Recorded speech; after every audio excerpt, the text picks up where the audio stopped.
Hello, and welcome to the Cancer Journey podcast. I'm Alicia. And I'm Shariann. So, today our topic is about aliveness and endings. We just wrapped up our retreat in Costa Rica, which was absolutely lovely, with the theme of aliveness and working specifically with leaders and people who have leadership roles. So, it's obviously very top of our minds. So, we're going to get into it, but first, we're going to Pesh and get grounded. So, Shariann, will you start? Yes, I will. So physically, I am a 4.3, emotionally 4.4, spirit 4.45, and my hope is 4.4. It's that kind of day. My word for this moment is Hey, physically, I am a 4.35. Emotionally, I am a 3.5. Spirit is a 3.6, and hope is a 3.5. No, sorry, not any threes, fours. My word is out of sorts. So that which is very indicative. Sorry, those are beginnings of fours at the beginning of any of my Pesh numbers. I don't think about it when they come out. I let them float out, and I don't think that three was like a real number for me today. No, it's fours and up. Oh boy, aliveness and endings. Why don't you jump yeah. into it, Shariann? Okay. So I've actually been pondering this a lot since we got back from Costa Rica. And most of it is because we had a lot of beginnings at the beginning of the retreat. And as we were getting to the endings, it was like, ooh, where are we stopping? And what came up most for me was that transition from the space and the environment of Costa Rica, which is like total aliveness, not even a little aliveness, like total aliveness, where I felt integrated, connected to everyone who was there, our group, but also the environment. Like it spoke. And when it spoke, you heard it. And so the leaving of that felt like an ending. And it was like this integration back into, I'm using air quotes, life as we know it, or as I know it, my life that is not Costa Rica. And there was a sadness, and the sadness was the separation of having that connectedness, and then the beginning, because with every ending there is a beginning. What I was stepping into was kind of an unknown. Like I could step back into the world as I know it, harried, lots of stuff to do, moving fast, or I could take some of what I got from Costa Rica. And the truth be told, I'm still in that space. I haven't quite integrated. I think there is more of a resistance because that connection to Mother Earth, the world, people on a deeper level just felt so yummy. And so, like, I want to say stressless, but that's not the right word. But it has that essence of it's like, I don't have to effort. Felt so natural and flowing and trusting, using all the good words, that I'm here and I'm engaging and I'm moving forward at a slower pace. Thank you. But there's a little resistance. How Yeah, about you? yeah, absolutely.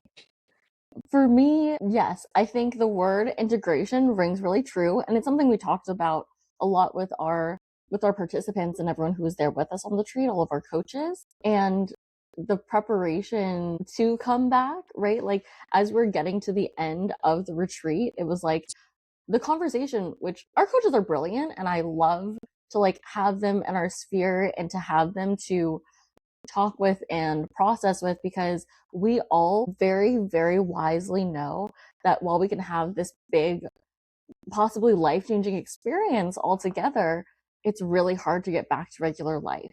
And again, these are people who have experienced some sort of cancer journey as a patient, survivor, thriver, caregiver. So they know better than anyone what it feels like to try to jump back into the new normal or normal at all or back into life, whatever that regularness feels like, and to not feel like you're taking any of the ahas or messages or insights that you got when you were on something like a retreat that is so shifting.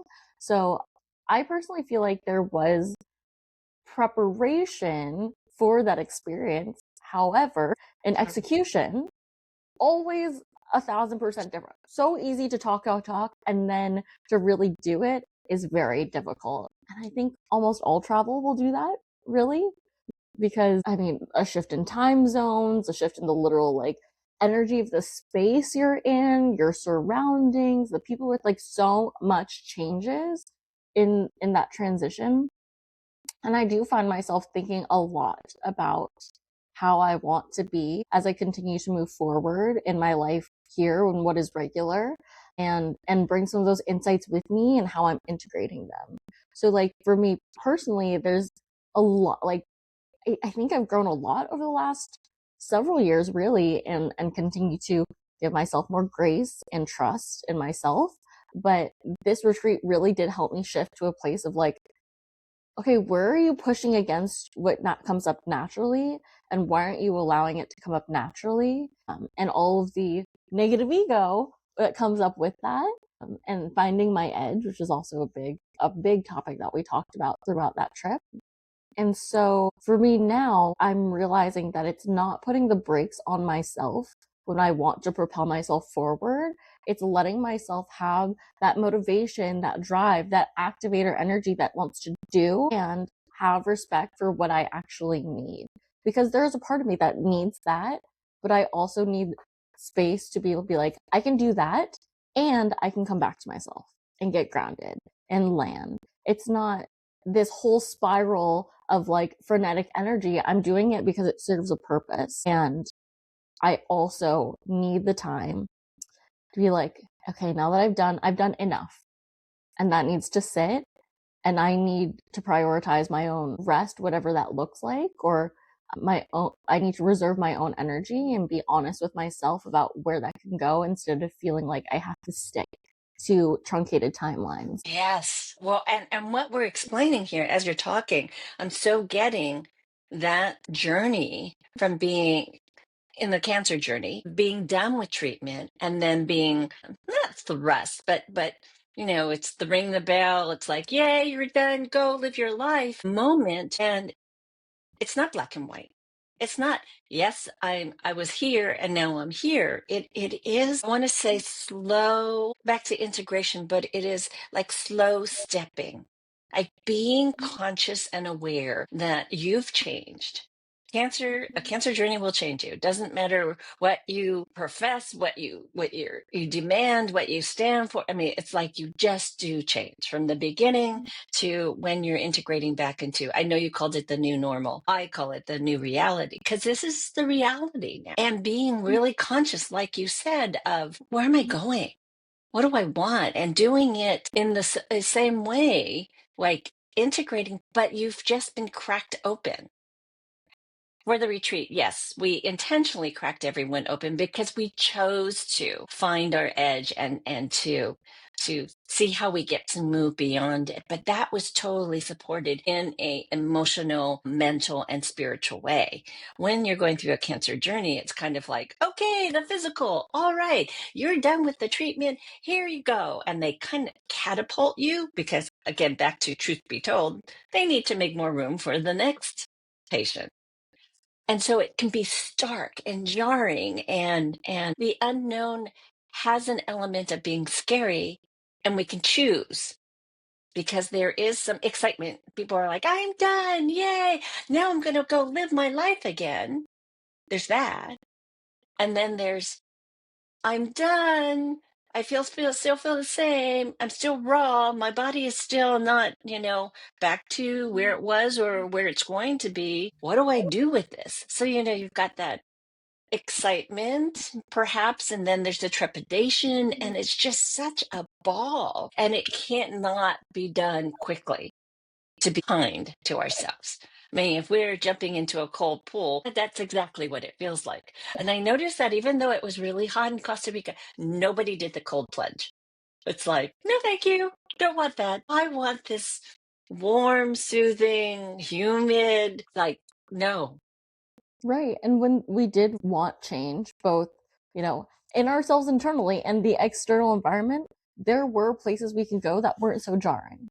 right? Like Yeah. this is a group that has, again, experienced cancer and has worked with us for quite some time, so they're very familiar with our curriculum and what we offer. But that doesn't mean that the step into your new reality, your new normal is easy, because we're just practiced a little bit more in the vulnerability side of it, right? Like that's what makes it free flowing, and for us to be so ready to take what we learned and integrate it now. I think where I'm finding the intersection between aliveness and endings really is consciousness. Is moving forward with mindfulness and consciousness of like, this is my active choice. I'm not doing anything passively. Things will happen as they happen, right? Like endings will happen. You're not choosing for things to end necessarily. And yet you still have this active, powerful choice and how you want to move forward, especially with people who are on a cancer journey. Sometimes they experience going through their journey passively as a protection mechanism. And there's no faulting anyone. That cancer is so hard. I would never tell someone that they should, you know, well, I think you just need to be more conscious throughout your cancer journey. Like, they need to be exactly where they are in their cancer journey, and they need to have the grace and space from people around them, or a coach or someone in their life who really just supports them being where they need to be, and they don't feel like they have to force or pretend to be anything else. And I think a lot of that has come up for us during our retreat too. It's like, how can we enable ourselves to be our fullest selves and integrate that into life as this retreat comes to an end and we begin again in our lives, because we know we are going to change. So we're not really resistant to trying to go back to who we were or what we were doing exactly as it was before the retreat. I mean, that's also why we choose actively to join a retreat. It's like, I do this because I want this experience to impact and change, hopefully for the better, how we move forward. Instead of the stark coldness, it's like a warm bath. It's not a forcing. It's more of a choice to, and I love that you said powerful choice, to take what's here and surround yourself in a safe environment where you're not feeling judged. You're not being directed of what you should do. You're noticing your negative ego when that should comes in, and you're supported truly with somebody who's looking deeper. And when I'm thinking of Costa Rica, I'm thinking about that warmth that we have. It was just naturally warm. It was like you walked out and you felt like body temperature equaled your environment. It wasn't. So then there was this relaxing, a relief, a leaning into what was there. And when you do that, you're more resourced. I mean, it's kind of going back to the cold plunge. It's like I'm tightening up, I'm holding, I'm holding. Which there is kind of a holding when there's an ending, because there's grief, right? It's like I'm holding on to what was there. I don't want to let that go. And yet, if there's this safety and comfort and trust, then it's like, oh, okay, let me lean back into the warm water and let down the defenses that I think I have to put up to protect me. It's like, and that's when the integration can happen. That's when you could step into the beginning, taking what you learned or Mm-hmm. discovered. It doesn't have to be a big thing. It's like, oh, right, I had that nugget. Now let me take that forward. And mine was easily, ask for help for me, my edge, trying to control everything, take care of everybody else. And I got that. It wasn't a gentle message. It was a very hard, hit me on the side of my head, although it was me who hit myself on the cement floor to get that message of, oh, no, you. You need to take care of yourself as much as I was willing to take care of everybody else. And Yeah, I'm trying to integrate that back into this new reality that I'm stepping into. yeah. A few things come up for me really quick as like, as you integrate back into what's real now. I mean, your role a lot in your daily life is taking care of other people and being there for other people. So I'm excited for you to see how this relinquishing of needing control manifests in this new space, because I know that it is something that is important. It's really important for you because it's not all yours. It's not, and not everything is your responsibility. And so even when important things are your responsibility, it's hard to not feel the need to control, because you're like, well, I'm responsible, but responsibility and control aren't necessarily synonymous. So that's the first thing that came up. And then I love that you touched on grief. I think that's such an important part of endings. A lot of time we don't even want to call it grief. We'll call it a bittersweet moment, right? And it's kind of one of those things that sometimes we use as an encapsulating word to explain everything we're feeling. But when we do narrow it down to a single word, it starts to lose its meaning, and it starts to lose its nuance and how big it feels. To say bittersweet, right? It's one word, but there's so much more. There are all of these negative feelings and all of these positive feelings that we're trying to explain with one word. And yet, especially with grief, there's like all of this popcorn of emotion coming up at the same time that makes it so hard to feel like you can have a handle on. And so instead of recognizing each of those, we're going to collapse it into one and think that we can tie a bow on it and put it in our pocket and just take it with us, which, you know, if that works for you, I would love to have a bigger chat about that. But really, for me personally, in my own experience, I like to give the joys and the sadnesses, is that a word? A moment for themselves. You know, like if I need to cry, oh my God, let me cry. Like let me release that. And if I want to have but you know what? I got so much out of it and have space for that too. That deserves to have space as well. We don't need to collapse them and force them to live at the same time. The fact that we know that there's this dissonance there and call it bittersweet and have kind of that clear connotation means that there's conflict in those emotions coming up at the same time. So I think they just deserve investigation. And then the other thing that I love is you're really leaning into this warmth thing. I know you really hate to be cold. And so, like, temperature wise, like, Shariann hates the cold, which totally understandable. And another reason why Costa Rica was like very inviting for you, because it was like I don't even need to carry a layer because I'm always like, I'm scared I'll go into air conditioning, be cold. There was air conditioning in some places when you wanted it to cool down, but not everywhere. And so as I come back home, it's still nice and warm outside. I have my air conditioning inside, but I think that it's not, it takes, oh my gosh, how do I want to say this? It is valuable to take a moment and realize the connotations to temperature, right? Like if you say something is warm, or you're talking about a person, you're talking about a place, there's this coziness, this ease, this positivity to it, this like yumminess, this very hygge kind of experience with anything warm.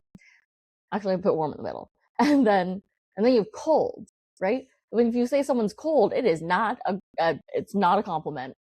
You know, it's if you say someone is cold, sometimes it's cold-hearted, cold-blooded. They're not particularly nice, and so naturally we have connotations to that.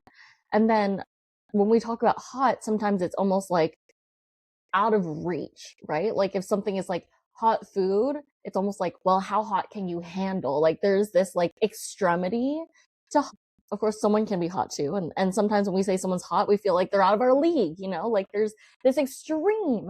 So when we land in the middle, and we feel really cozy and comfortable. It's just so interesting to me in language and in experience how that lays with us and how that relates to our emotions, because people can associate all of those emotions with different temperatures, really. And so when we talk to our clients or people who are working with us and we want them to go deeper into emotion, we talk about what temperature is it, it actually tells us so much more about where they're at. This is part of this whole conversation about heat and temperature and stuff. Maybe a little bit different than the word connotations, but when we were in Costa Rica, you go outside, it's so warm, you're almost like immediately integrated into the environment you're in. Mm-hmm. You're immediately a part of the aliveness, and the mosquitoes will let you know. The bugs will let you know. The animals will let you know. Like you're in their space. It is the jungle out there, and they are not shy in talking about how you're in jungle. Like this is jungle. Like that's just how you're in this environment. It's not coming into yours. And it's really beautiful to see like structures and communities created around the environment. And so you immediately feel a part of it, right? Like especially with that warmth, you're just like in it. Sometimes it got a little hot. I will say that. Sometimes it felt a little extreme when I needed a breath. But in general, it was quite comfortable to be outside. And like the stark contrast now to coming home and being in AC. And while that is comfortable, sometimes it gets a little cold and distant from the environment outside around me, the life happening around me. And it's one of the things I'm very conscious about. So those were all three thoughts that may have something to do with this or nothing. I'm very rambly. Let me bring both of them back because, well, three of them that you had. You had powerful choice, you had bittersweet, and then temperature.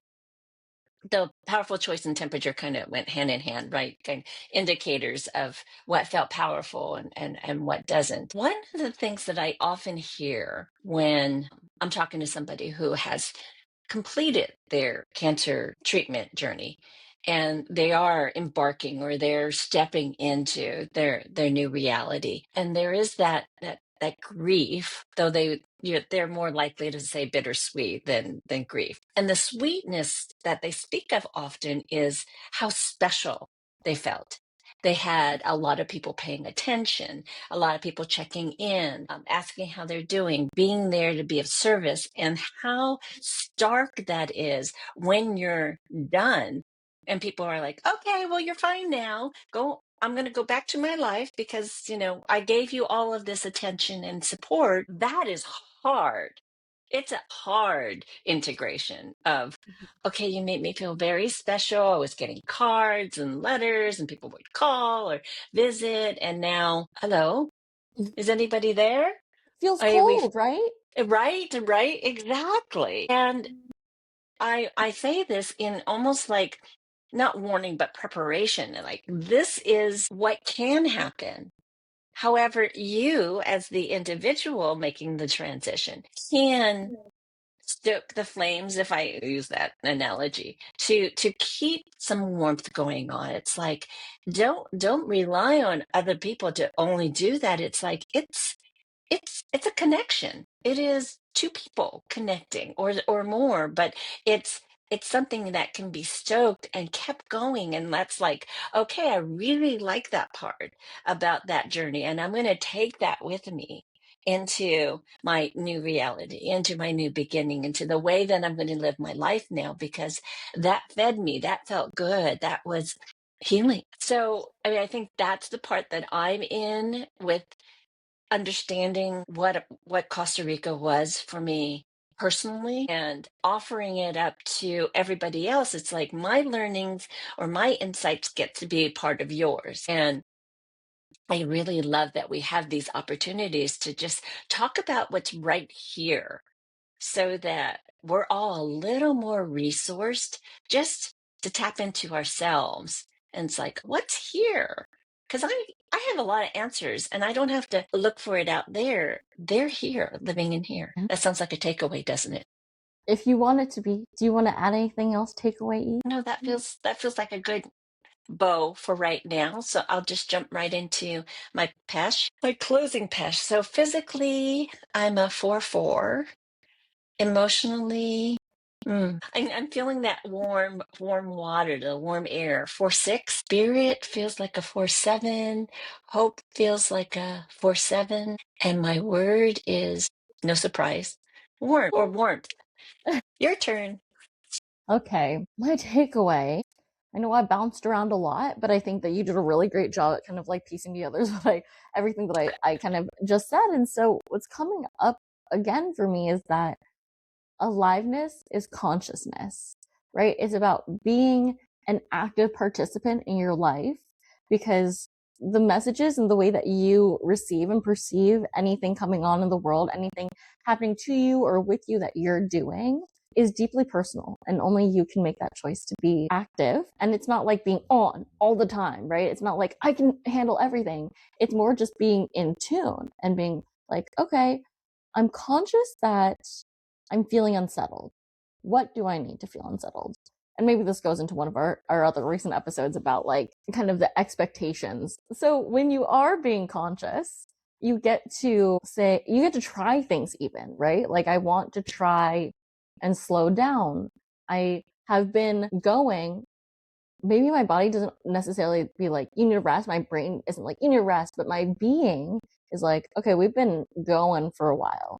Let's just set a timer for an hour or read a chapter in a book or do something just to offset that, to try to give yourself a little bit of space and nourish yourself in a way that you're currently not, or maybe one that you haven't tried before in a long time. I'm feeling really good coming back from Costa Rica, even though I am a little frenetic. I am a little still settling into what some semblance of a routine. I feel like I can trust myself more than I have before. And I do feel like I am questioning myself a lot less, which my deliverer was like, but. So like it's a big deal for me to just be like something comes up and be able to recognize like that is actually what I want to do and I'm just going to do it. Not like a consequences be damned kind of perspective, but more like I'm going to do it because it feels right. And I trust myself now more than I ever have in the other parts of my life to be able to handle whatever comes out of it. And in a way that gives grace to kind of myself and others, anyone who's affected, but also trust that like I can do things that felt hard, that feel hard. And if they don't work out, I will figure it out from there. I have trust, but I can't go anywhere if I don't try. So I guess that's kind of the message I'm giving my deliberative as it wants to question. But right now I'm getting less questions and more like do it answers, which is really great. And so as I live in that consciousness, I'm conscious when things are ending. Okay, this seems like that maybe feels like a big jump, but that's some of what the aliveness, being conscious, leads to the endings. And this is the part that relates to some of our other episodes, is that like when we're in an experience and we're coming to an end, sometimes we anticipate how that's going to feel or what we're going to get out of it or what we're going to do and how it's going to look. But when we have these expectations, we can easily become disappointed or we miss out on all the joys that can happen at the same time, or even the hard stuff that happens. So my consciousness as we sit in endings and as we own our endings is that anything is still possible. Just because this experience has quote unquote ended does not mean that any part of us is gone. We get to take forward all of this new great experience that only makes us better and wiser and more experienced. And so like I can't hold on to an end of what I think that expectation is, or an expectation of what the end is going to feel like, because I can't know.